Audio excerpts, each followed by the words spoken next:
When I put my uniform on, I'm ready to help someone on the worst day of their life. As a paramedic, it feels good when you can make a difference.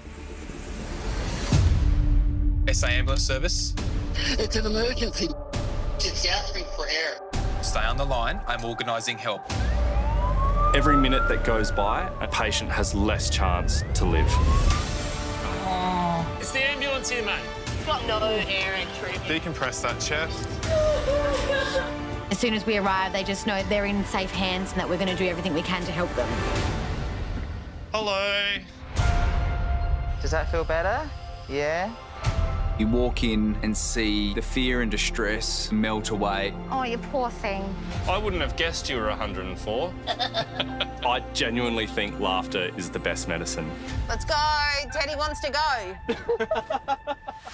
That's the way. You're very brave. To know that you bring someone that's very unwell to hospital and they get better. It's one of the best feelings in the world. Look at that. That is great. You can't thank them enough. I promise I'll look after you. They're second to God, these people. All right, well done. Let's get you in the ambulance, eh? I feel really proud to wear this uniform and I feel really proud to be a paramedic. Charging. On this episode of Paramedics, Hands off. I'm safe. Rhythm shocking. a trip to buy a newspaper ends in a terrifying cardiac arrest. No pulse. No pulse. Essentially, she is clinically dead. A mother's worst nightmare as her teenage son slams into a light pole. When I saw the vehicle, I started to panic. I just can't imagine life without my child. It just wouldn't be survivable. And has a sickening football collision ruined this schoolgirl's most important night out. No year 12 formals or anything. Yes, it's Oh, sorry. I was joking. Oh no, the poor thing.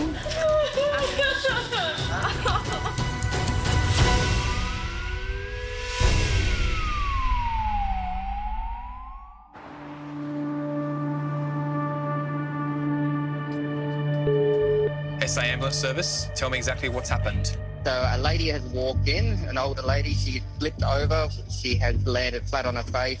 There's a lot of blood. All right, so stay on the line. I'm organising help. I'll tell you exactly what to do next. Inside South Australia's State Emergency Operations Centre, a disturbing call is coming in from a service station. A woman in her 80s has fallen and smashed her head on the ground. Another customer is by her side. So if you call out to this lady, does she respond in any way? No, not in any way. I'm not sure if she's with us anymore, to be honest.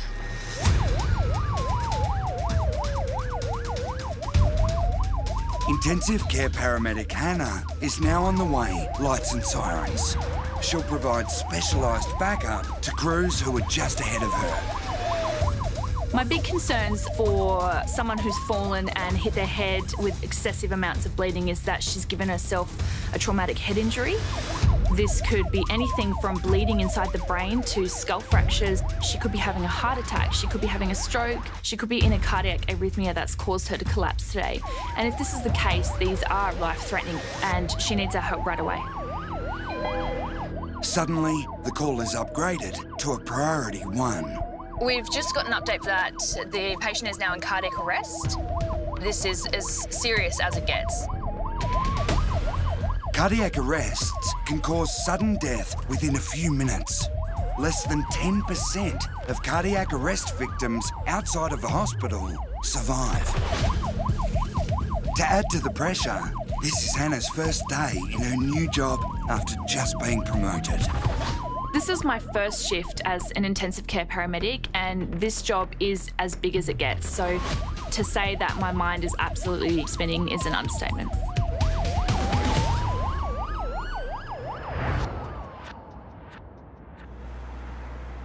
I definitely think that staying home with the kids is far harder than coming to work. I take my hat off to any parent that can stay at home with the kids. Like, total respect.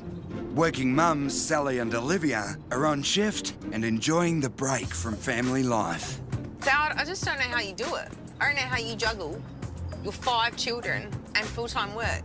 I'd be in the nut house. Being a single mum's hard. Sometimes I feel like I'm a hot mess, but you do what you have to do and it just works. All your cards, bro. Seriously. No, they're not the same.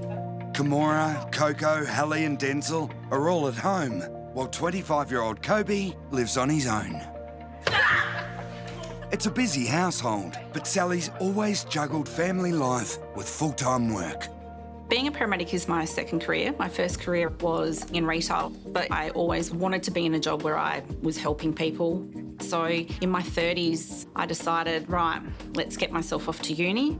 At that stage, I had 3 children, and it was really hard, but I'd always told my kids, there's nothing you cannot do. That was 15 years ago, and Sally's never looked back. She's a really great role model as a powerful woman and a reminder of the things that you can achieve. I don't think I'm a Wonder Woman. You know, I'm just someone that's making a positive contribution to society, bringing up my kids the best I can. It's just me doing my job.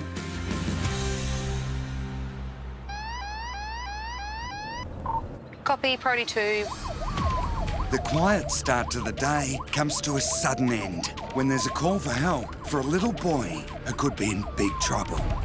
We're going to a 3-year-old who's hit their head on the playground in his shopping centre and is vomiting. Okay. I actually really enjoy doing the kid jobs, but if they're acutely unwell, if it's a chaotic scene and I can see that mum's really struggling, if the child dies from their injuries, that tears me apart. Hello, how are you? Hi. My name's Olivia, this is Sally. This is your little boy? Yes. Hello. Massimo, is it? Massimo was enjoying a play date with his grandma Katerina when the accident happened. Mum Anna has now raced to be by her little boy's side. Can you tell me what happened? So he was on the playground, came off, I was sitting down so I didn't see him, and he said, oh, my head's sore, I hit my head. Okay. I waited for about 2 minutes, and then he didn't hold his neck up, and he started to want to go to sleep. And then I came here and he vomited a big vomit. Okay. Would he normally be this flat this time of day? Never. The fact that Massimo's laying listless in a trolley, I immediately start thinking, oh, crap. Like, what does this mean? He should not be behaving this way. And that this alteration in his behaviour is because he has a concussion or a head injury. So I'm immediately concerned.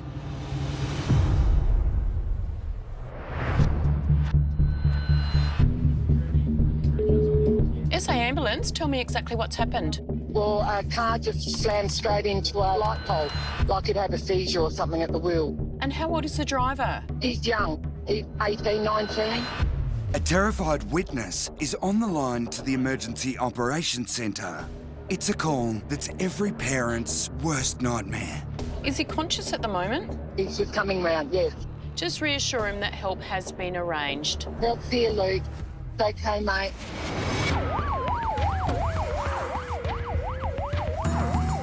After 19 years in the green uniform, solo responder Dan has seen too much teenage tragedy on the road.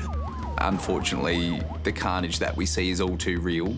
Knowing that my eldest is going to get his licence later this year, when I go to vehicle accidents, it definitely makes me think about how he's going to go on the roads. A detailed assessment required relatively quickly here to make sure this young fella's going to be okay. The first paramedic crew to reach the patient has immediately called for backup. Dan will now take the lead in what is rapidly becoming a life-threatening case. Howdy, how are you? Hi.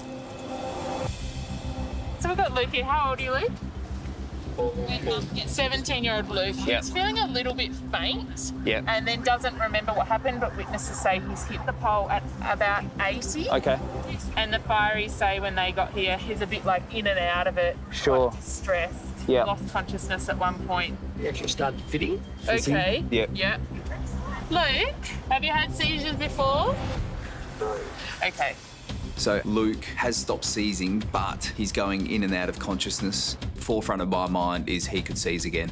And if Luke starts seizing while we're still in the car, his airway could very much be compromised. If you're able to get some really quick assessment of obs and see what injuries we've got, because we're going to want to get him out fairly quickly. Yeah. Where's your pain worst at the moment? Neck and back. There's always potential in a huge vehicle accident for spinal damage. If we don't take him out safely, we could make those injuries worse. So right now, I'm a little bit stuck between a rock and a hard place. I want Luke out of this car quickly, but I want Luke out of this car safely. And I've got only seconds to make these decisions so we can get this job done. Keep your head still, mate. You're doing well.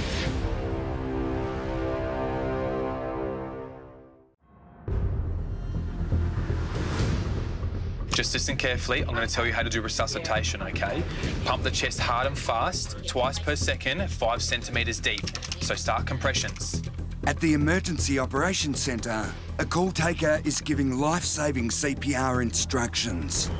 An elderly woman is now in cardiac arrest after dramatically collapsing at a service station.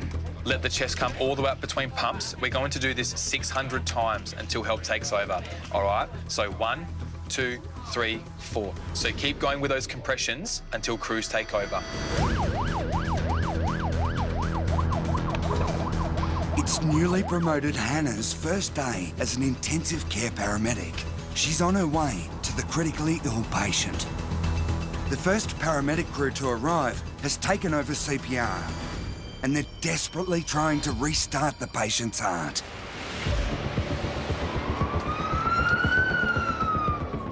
All right, MCCD. All right, so charge and check, compressions continue. Everybody else stand clear, charging. Clear. Very comfortable rhythm. Shocking, back in the chest, please. As I arrive on scene, we have the patient lying on her back. There's lots of blood all over the floor and over her face. We have 4 paramedics providing CPR, defibrillating the patient and ventilating her with oxygen. No pulse. No pulse. Hannah is now taking over the CPR, hoping the chest compressions can help keep the blood flowing and keep the woman alive. No wallet has been found. Nothing to identify her. So we've got 1 minute to the next charge and check. All right. A charge and check is the warning that the defibrillator is about to send electric shocks through the patient. To be safe, everyone at the scene has to be hands off. All right, guys, for the next charge and check, we're going to lean her forward. Compressions continue. Everybody else stand clear. Yep. Charging. All right, guys. Hands off. I'm safe. Shocking rhythm. Shocking. All right, lean her forward, lean her forward. All right, guys, straight under the arm over her left shoulder. All right, down we go. All right, there we go. To free up the team for other life-saving tasks, they decide to use the thumper, a mechanical device that takes over CPR in tight situations. All right. Okay. Yeah. There's already a lot of pressure at a cardiac arrest to do the absolute best you can. But what does make it harder is that this is somebody's mother, sister, friend, and they are relying on you to save their loved one's life. So charge and check, compressions continue. Everybody else stand clear. Yep. Charging. That's the flash. I'm safe. Shocking. No pulse. No pulse. More crucial minutes go by. 3 shocks from the defibrillator has still not started the woman's heart. The situation is now critical. The longer her heart is not pumping blood, the greater the chance of brain damage.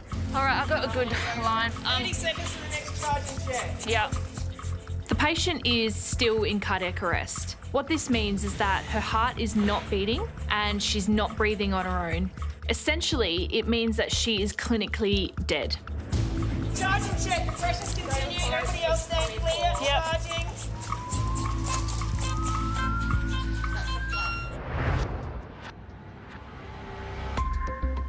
I'm assuming there's normally like a more energetic kid than this? Yeah. Okay. The lady said that you can be sick in this bag, okay, sweetheart? 3-year-old Massimo is listless and vomiting following a knock to the head while playing. Sally and Olivia are worried the little boy may have a serious head injury. He's got a swelling here like a lump. Yep. Katerina was looking after her grandson when the accident happened. She then phoned his mum, Anna, who raced to be by his side. I'm just going to have a look behind your head. So I'm going to touch and you let me know if there's pain, okay? No? What about here? Although I'm not noticing any signs of severe injury outside of his head, it's really important we take him up to the hospital because of this alteration in his behaviour, which could be the sign of a concussion. With kids, we need to be cautious when it comes to their assessment after hitting their heads. There's definitely a potential for him to deteriorate. There we go, buddy. So my concern is the fact that he's flat and he's tired after the event. Worst case scenario, the vomiting is due to some small swelling in the brain. And on the way to hospital, the worst thing that could happen was be that he has a seizure.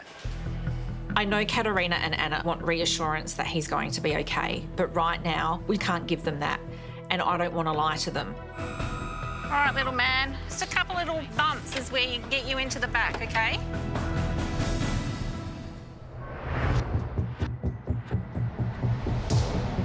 He's confused, but he's talking and he's complaining of some symptoms, so we're just going to make sure we get him out safely. However, he's been witnessed by the fireys to have a seizure post-incident, so there's a potential for deterioration as well. Back at teenager Luke's car crash, intensive care paramedic Dan is facing a dilemma. What was the blood pressure? It was 170/120. All right, high. Dan wants to get Luke out of the wreckage immediately before he has any more seizures. But the horrific impact of the crash could have caused internal bleeding or spinal injuries that demands a slow, meticulous extraction. Luke, what we're going to do is just cut the car and take you out on our board so you don't have to move your head and your neck.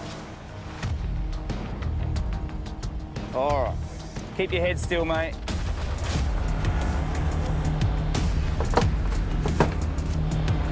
As the fireys start cutting metal to gain access to the patient, Luke's distressed mother arrives at the disturbing scene. When I saw the vehicle, I started to panic. I could feel my heart like jumping out of my chest.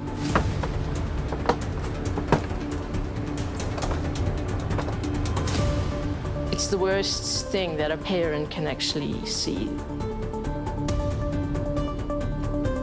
I just can't imagine life without my child. It just wouldn't be survivable.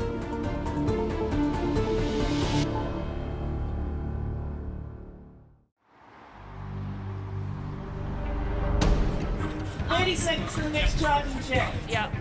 Time is running out for intensive care paramedic Hannah and the team. Despite several attempts to shock their patient back to life, there is no heartbeat. There's no blood circulating through the body whatsoever and no blood getting to the brain. This is as critical as it gets. Security cameras show the moment that the elderly woman collapses. No identification was found, but a set of keys and some great detective work has led police to the patient's home. Paramedics now know the woman fighting for her life is 81-year-old Monica. So charging check, compressions continue, everybody else stand clear, charging. I'm safe. Non-shockable. Yep. We notice a change in rhythm. So it's important for us to check for a pulse to see if her heart is beating on its own. We got pulses. Okay, so we've got a new patient, guys. We find a pulse. This is pretty incredible, and this is everything we work for and what we hope for. Now we need to make sure that we can maintain it. All right, so we're getting a blood pressure. We've got spontaneous rests. We'll go adrenaline infusion just in case she arrests again. We really are sitting on the precipice with Monica. It's very likely that the patient will slip back into a cardiac arrest. All right, so we're gonna go for an immediate tube. Equipment has been tested. We've got ETCO2. To keep Monica's airways open, Hannah needs to intubate. It is one of the most challenging procedures intensive care paramedics perform in the field. It's gonna be Jess and I doing the tube, so critical communication only. I'm gonna get Elise to time you over 30 seconds, okay? All right, can I have the bougie, please? All right, we have the bougie through. Can I have the tube? Performing an intubation outside of hospital is a critical procedure. We need to insert the tube through her mouth and into her airways. All right, we're in, bougie out. It's really important that it's done correctly and quickly. All right, we're taking out the blade. Can you put 5 mil, cup up? And then we'll reconnect and do some ventilations, okay? We've got rise and fall. Can you check the radial pulse there? Yep. So we've got a strong radial this side and blood pressure sitting around 300 as well. Okay, perfect. And then also it'd be worthwhile putting some closed suction tubing on just because of the blood, and then we'll get out of here. Despite the fact that Monica is now breathing and her heart is beating, time is still of the essence in this case. All right, ready? 1, 2, 3. She's still extremely unwell, and the priority has now changed to rapid extrication to hospital. 15 minutes ETA. No worries, thanks. And this means lights and sirens because every second counts.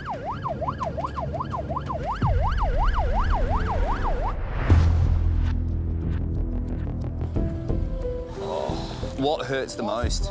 Just my entire lower neck. Your lower neck area? Shooting pain down the spine. Yeah. 17-year-old Luke has slammed his car into a light pole.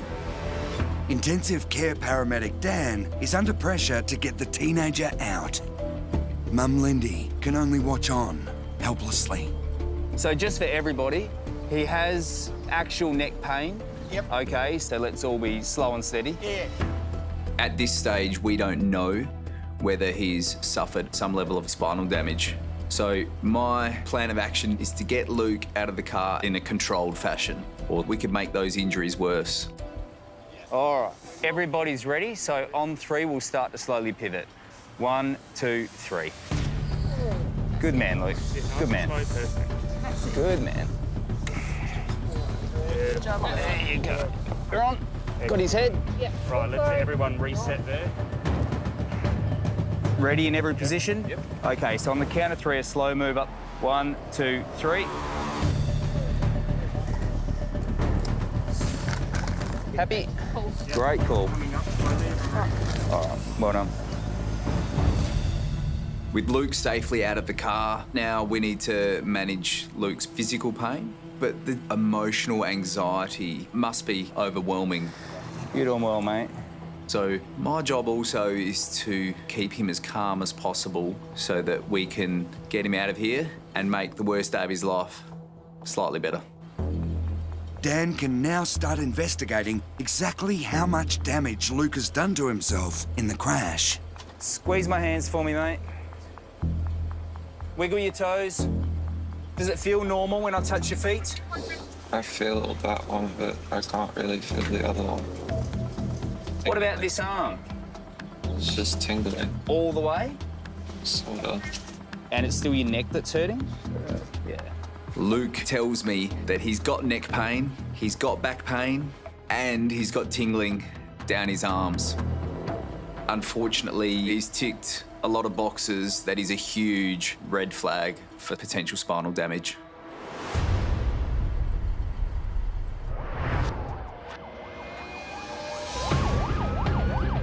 The sats are still good, heart rate still good electrically, adrenaline infusion's still running.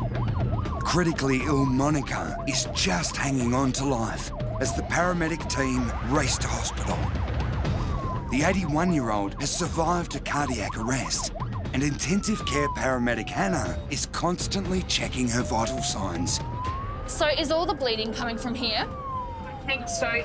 So I wonder if the cause of the arrest was the head strike or the head strike is just secondary. We can see that she's sustained a wound to the front of her head, which is bleeding heavily. Our concerns are that she's not just bleeding on the outside, but also on the inside. Yeah, it's quite intense. I can see it flowing. I'm just going to put quite a reasonable amount of pressure there. Poor thing. A team of doctors are waiting to take Monica into the resuscitation room. At the end of her first day as an intensive care paramedic, Hannah is still fearful for her patient's future. All right, guys. We've done absolutely everything we can for Monica. We've given her as much chance of survival as possible. But unfortunately, the odds are stacked against her.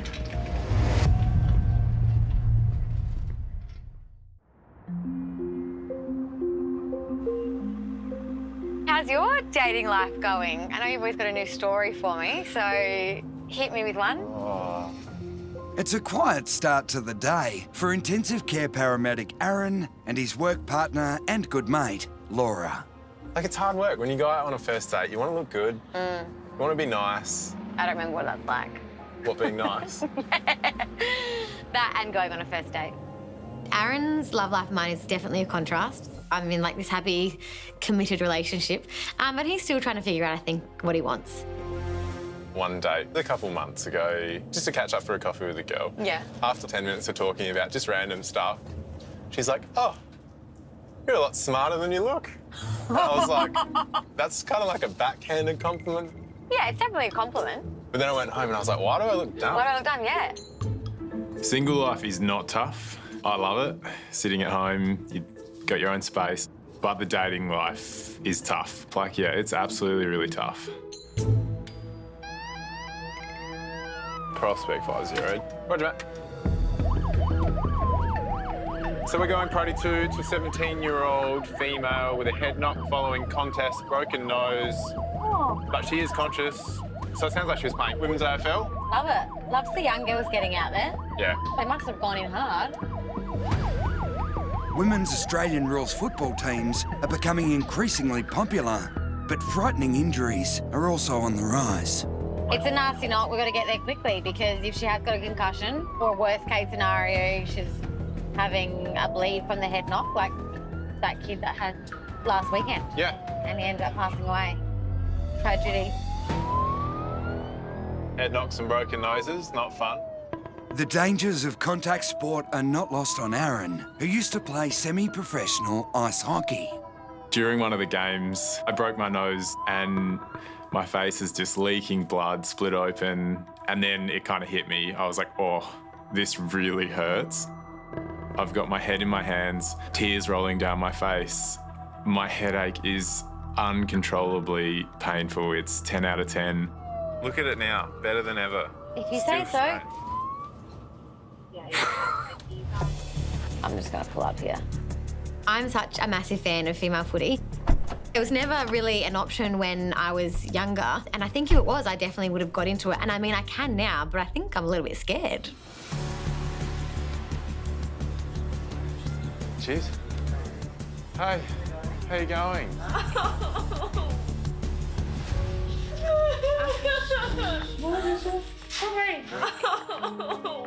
17-year-old Pam. She's collided with one of her own teammates, believe it or not. She's gone down onto her knees, so there's been no loss of consciousness, but she's got the obvious fractured nose. When we walk in, I'm not being mean, but Pam looks so awful. She's got all this blood running down her face and the poor thing's upset and she's in pain, and I just really feel for her. The first thing that came to my mind is, does Pam have a concussion? She's had a really hard hit to the nose, and broken bones hurt. Hits to the head really ache. And I, for one, know that I had pain for weeks when I broke my nose. So I'm feeling what Pam's feeling.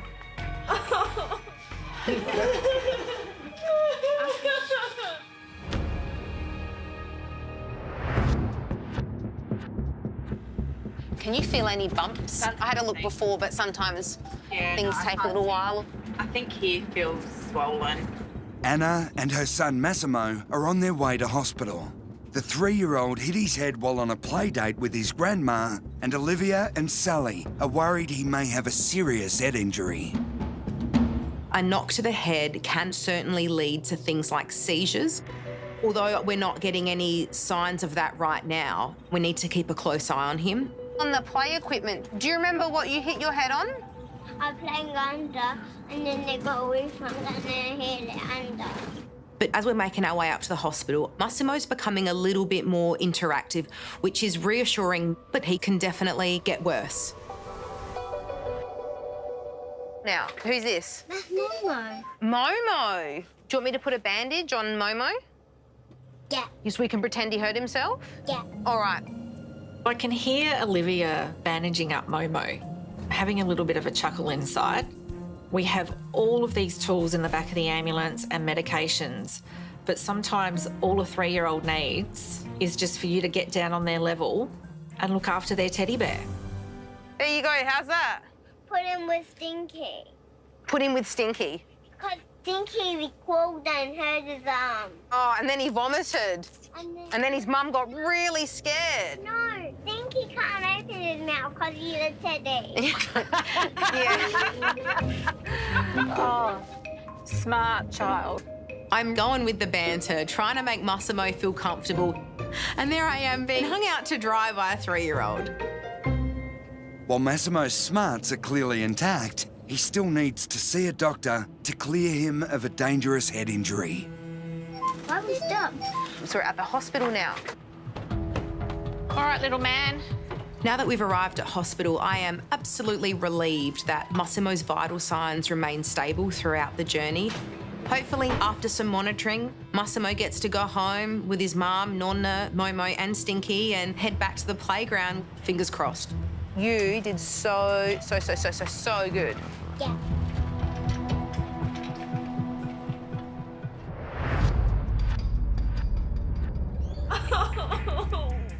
That hurts really. Okay. Aaron and Laura have just arrived at a local women's footy match where their teenage patient is in shock and extreme pain. It's isolated pain to the nose, which is just across the T. Yeah, I've sure. palpated her entire face and everything else feels intact. No C-spine pain, but she's saying all of her limbs feel really heavy and she's still got 8 out of 10 pain. Okay. All right, Pam, I'm going to leave you with these guys, okay? Thank you. Is this Mum? Yeah. And Dad. Oh. Your little girl goes in hard.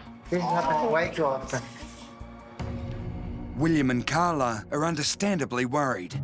It was just 2 weeks ago that the 17-year-old suffered an on-field concussion. So this time, they feared the worst.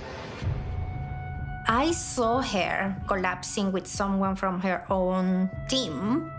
I knew something is not right, and I started to get worried because she was not standing up. They took her out of the field, and that's when I saw her face was covered in blood, and she was crying, scared, shaking. She was in shock. It was scary. Can you just open your eyes nice and wide for me? Perfect. No blurry vision. It's a little bit blurry. Yeah. I'll get you to look to the left and right of you, just nice and slowly, but if your neck hurts, I just want you to stop. And now the other way. Hey, Dad. Hey, baby. I'm sorry. Oh, are you sorry? You don't have to be I know sorry. you don't want me to get concussions and everything. Yeah, but you do play and you enjoy it, so these things happen. Pamela is a super girl. I'm so proud of her. Everything she does it well. She is the sweetest girl, amazingly friendly, but when playing football, she just transforms into this beast, killing machine. You know, she just loves it. It's in her blood. You're right, Pam. Bones heal. No year 12 formals or anything? Yes, it's Oh, sorry! Oh, no! I was joking! You'll be fine. You'll be fine. I may have made a little mistake asking her if there was any formal coming up. Of course, it's 2 weeks away. Thinking back to 10 years ago when I was 17 and putting myself in her shoes, I'm like, oh no, the poor thing. Go the Gullies! Oh, we're winning! You are winning. Pam is now being taken to the nearby Women's and Children's Hospital. The 17-year-old will have scans of her head and neck to work out whether this wounded footballer will need surgery before her all-important formal. Carla, I'll get you to jump in the back. Bye, Dad. Bye, baby. I'll meet you there. I'm worried about so many things. The possibility of her having another concussion. She's got so many plans for her future. And the possibility of having a brain injury, it scares me.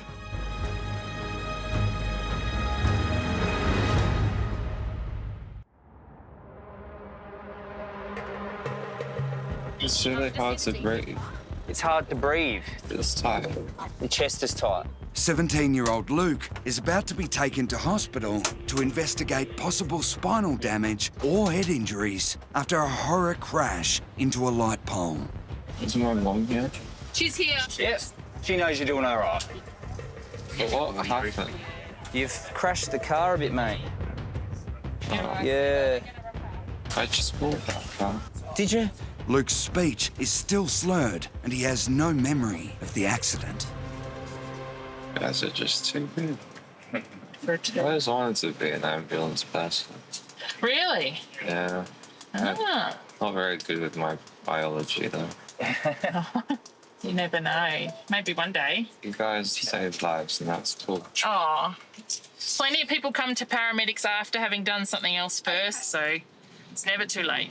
Guess I'll see you soon. Yeah. All right, if you're happy, I'm happy to go. So it sounds like all Luke's recent adventures with the paramedics led to him thinking that being in my chair working as a paramedic would be far more preferable than being on the stretcher as a patient. Luke. Yeah. Still awake, mate? What we're going to do is just pop a little bit of plastic on your nose in case we have to give you even more pain relief. No green whistle today. No green whistle, no. Yeah, we got a line in. You know the green whistle. No, impressive, mate. We all have our jobs at these scenes, and I feel like Luke has an amazing job to do as well. He's in physical pain, he's had the trauma of the accident. This is not how he imagined his day was going to go, and yet at this moment, he's listening to us and he's staying as calm as he possibly can. It's an extremely brave effort. I'll give you a size 15 shoes to Mum. There you go. At this stage, we don't know whether Luke's suffered another concussion, whether his seizures will re-emerge at some point, or whether he does have some level of spinal damage. You're doing well, mate.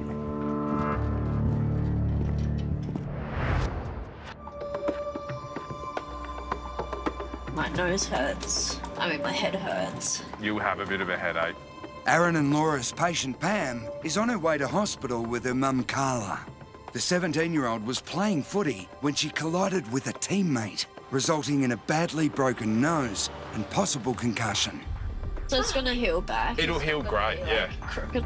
No. The Year 12 student has her school formal in 2 weeks and is nervous about how she might look.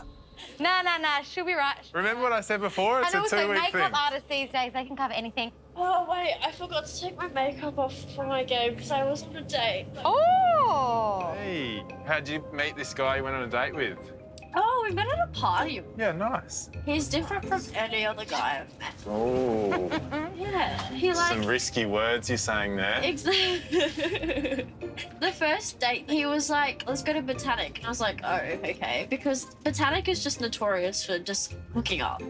What's Botanic? Botanic Gardens, yeah. Oh! Like, yeah, we can have a picnic. And he made us lunch. He made me a sandwich. That is a green flag. I know, and he's so sweet.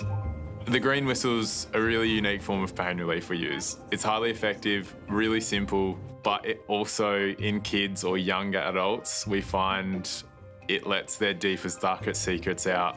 Pam's a great example of this. She's on cloud 9. It's moments like this where you're like, hey, she's not in any pain anymore. She's laughing, joking. This must be working. We're doing something right.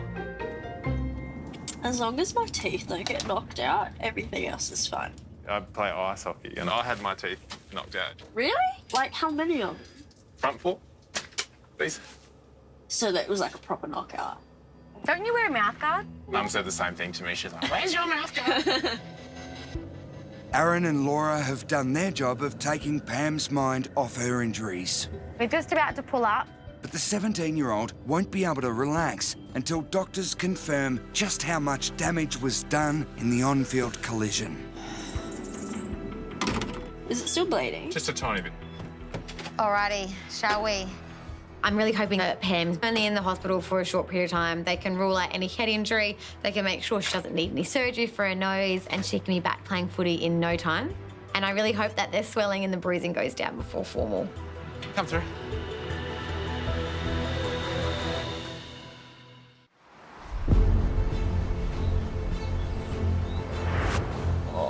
What hurts the most? A shooting pain down the spine. Teenager Luke ploughed into a light pole and had to be cut out of his wrecked car. His mum Lindy was terrified her only child wouldn't survive the crash.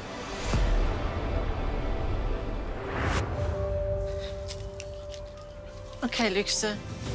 Just remember to take it easy, just around here a little bit. Yeah. You are actually a good driver, so you're going to be fine. Okay? Luckily for Lindy, Luke walked out of hospital 5 days later. I feel very lucky to be alive. Yeah, definitely for a few years of my mum's life, she kind of turned me into a little bubble wrap child when I got out of the hospital. I only have one child. So throughout life, I've said to Luke, you need to be careful about what you do because I don't have any spares. Tests showed no sign of a seizure. Specialists believe dehydration caused Luke to feel faint and pass out behind the wheel. I always wanted to be an ambulance person. You guys saved lives and that's cool. Aww. As for the future, Luke is now certain about his destiny.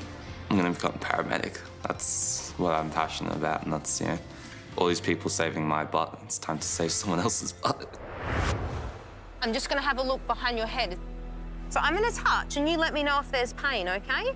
3-year-old Massimo gave everyone a scare when he hit his head after falling at a playground. Would he normally be this flat this time of day? Never. His grandma, Katerina, called for an ambulance after her precious grandson started vomiting and became strangely quiet. At hospital, doctors monitored Massimo for signs of brain swelling. A concussion was confirmed, but later that night, the little guy was allowed home to rest and recover with Stinky.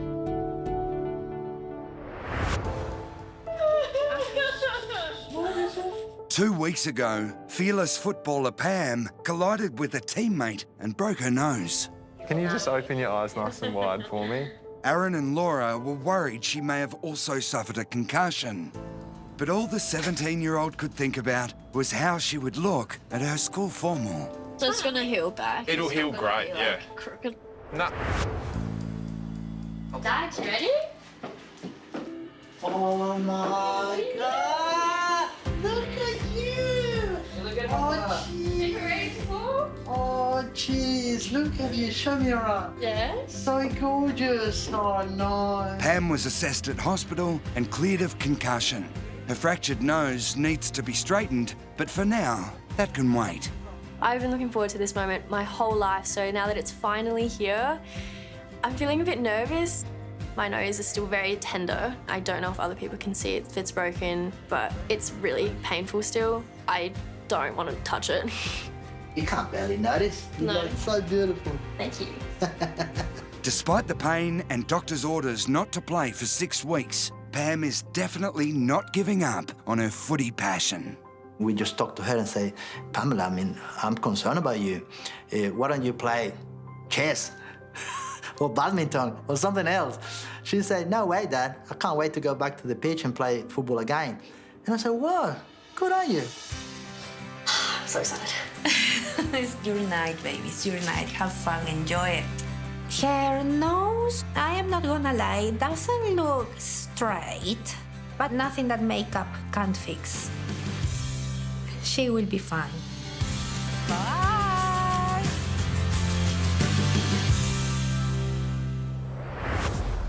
Stand clear. Yep. Charging. Hands off. I'm safe. Shocking. 5 weeks ago, 81-year-old Monica collapsed and died at a service station. Can we check for a pulse? We got President, pulses. Okay, so we've got a new patient, guys. On the first day, in her new role as an intensive care paramedic, Hannah shocked Monica back to life, but held little hope for her survival.